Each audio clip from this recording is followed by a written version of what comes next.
आप कुरान करीम की सूरा देखिए, सूरा का जो टॉपिक होता ना, उन्वान बहुत छोटा सा होता है, जैसे फील, हाथी।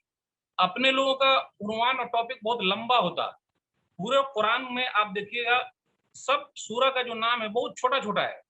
तो छोटा छोटा ही उन्वान रखना चाहिए। आप लोग बहुत लंबा सा रख देते हैं तो पब्लिक बोर हो जाती है, इसलिए छोटा सा रखिए और जाज़बियत वाला। मैं 2 4 5 मिसाल आपके सामने रखूंगा।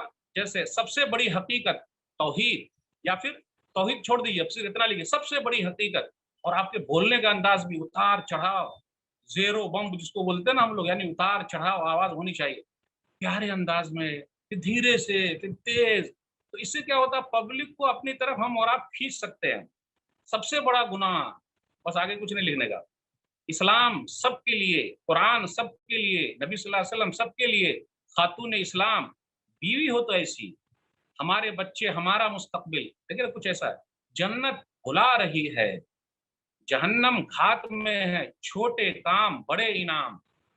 देखते, वर्ड भी ऐसे होना चाहिए जो मिलते जुलते हो, वो चीज अपनी तरफ खींचती है। हम और आप उस पर ध्यान नहीं देते, तो किताब में वैसा मिलता नहीं है। कुर्बानी से कुर्बानियों तक, बकरीद के मौके और मुनासिबत से आप ये बयान कर सकते हैं। बहुत सारे अनावीन है, उस पर आप गौर कीजिएगा तो बड़ा फायदा। तो एक पॉइंट्स मैंने ये कहा कि आप टॉपिक सोचिए और लिखिए। लिखना पड़ेगा, सिर्फ किसी दूसरे का ले लेंगे और एक मतलब पढ़ लेंगे, जी ऐसा नहीं होगा भाई। आप खुद ही लिखिए, और खुद लिखेंगे तो उसका बड़ा फायदा है।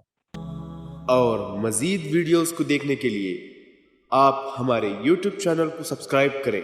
फजज़ाकुमुल्लाहु खैरन।